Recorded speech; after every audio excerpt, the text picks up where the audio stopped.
Shalom, Israel. All praises to the Most High, the one and only God, the Lord, the power of all powers, the creator of everything and everyone. I hope everyone is having a good day, or has a good day. I hope everyone has had a great week.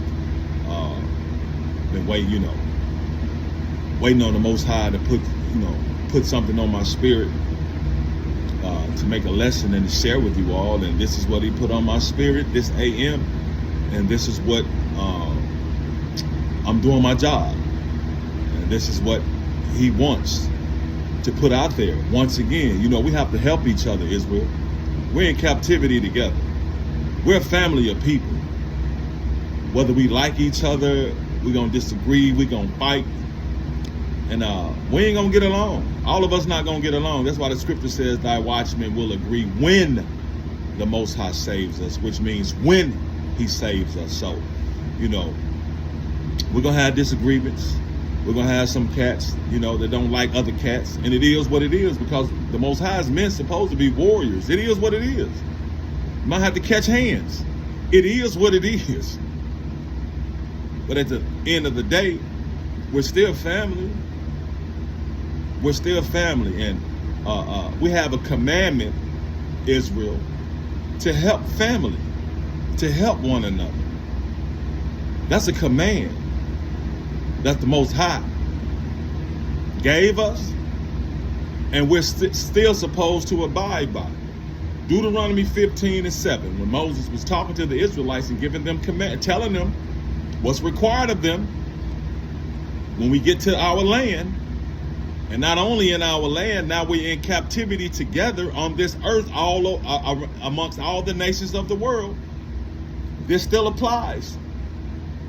Deuteronomy 15:7.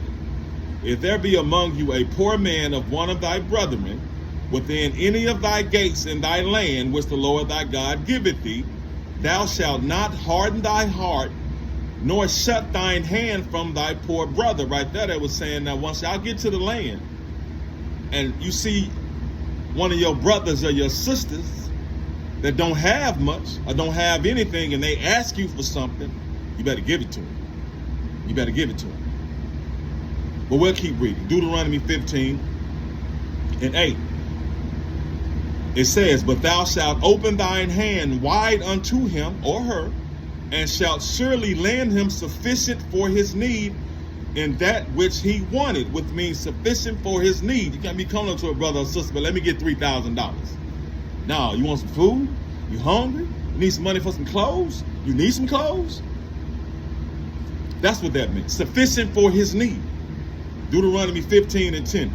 "Thou shalt surely give him, and thine heart shall not be grieved when thou givest unto him or her, because that for this thing the Lord thy God shall bless thee in all thy works, and in all that thou puttest thine hand unto." So what it's saying right there is that your heart shouldn't be grieved when you give your brother or your sister something. Don't be giving it to them and be like, "Dang, man, what they gonna do with it? Dang, I could use that for this." Don't be second guessing. I mean, like, here, I'm like, man, they probably gonna do this with it. No, it said, your heart should not be grieved.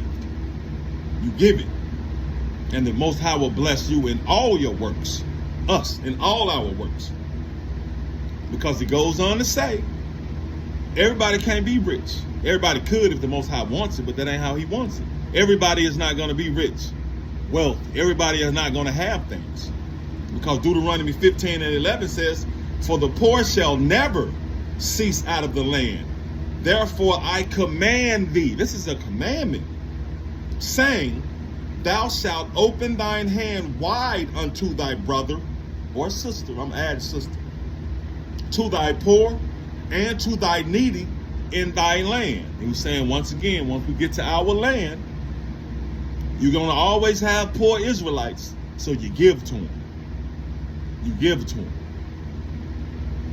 Most High builds family like that. He also, when you give to a poor, a needy Israelite, and it comes out of the blue, whether they ask for it or not, but you sense, or the Most High put it on your spirit that they need some help, that helps reaffirm that the Most High loves them, that the Most High is thinking of them. Because a lot of us have pride, don't want to ask for help. But when the Most High put it in your spirit to help one of your brothers and sisters, and they get that help and they know they didn't ask for it outwardly, they know it's coming from the Most High. So he reaffirms the Most High's love for them. And hopefully reaffirms their love for the Most High, that he hasn't forsaken us or them. Now, there are Israelites that try to take advantage of this commandment. It's always begging and begging, but you can't fool the Most High now. Because the Most High tells us, don't be freeloaders. What the scripture, what advice, I take that back. The advice of Sirach tells us that. The advice from Sirach. But we know the Most High says he controls everything. The advice of Sirach says, don't be a beggar now.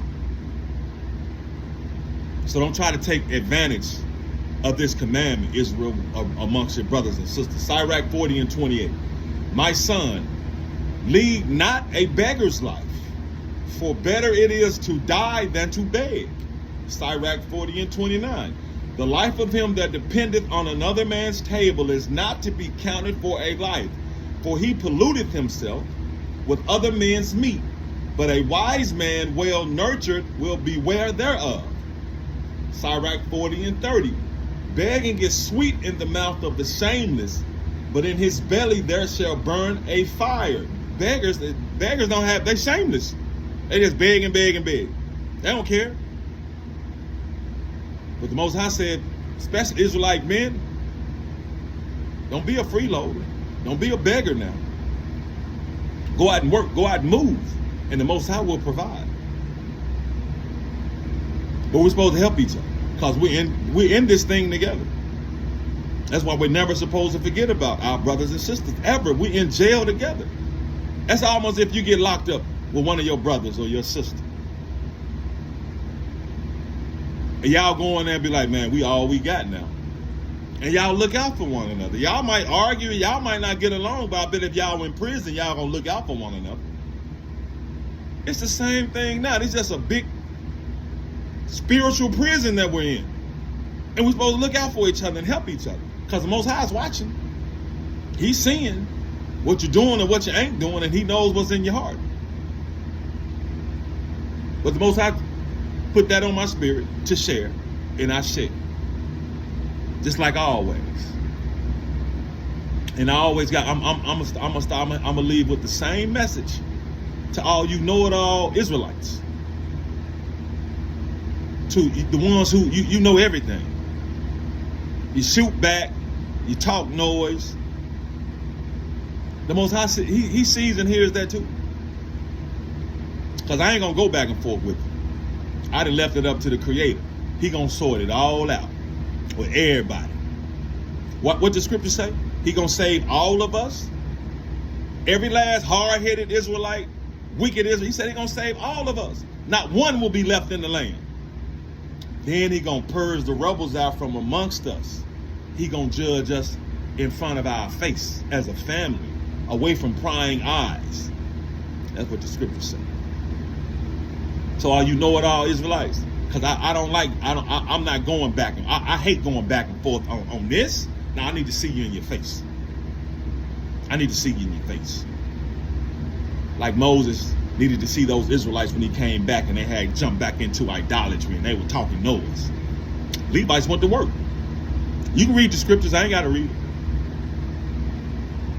But we're supposed to help each other. It's a commandment. Poor Israelites, they need some food. They need some clothing. We used to house them too. We used to beg. Somebody come to the town, we used to beg, please come stay with me. Come stay with me. That's a command. Open thine hand wide to thy brother or sister and give to them that's sufficient for their need. Because we in this together. One of us get blessed with some money. Help your brother or sister out as much as you can. Help them out. Shalom.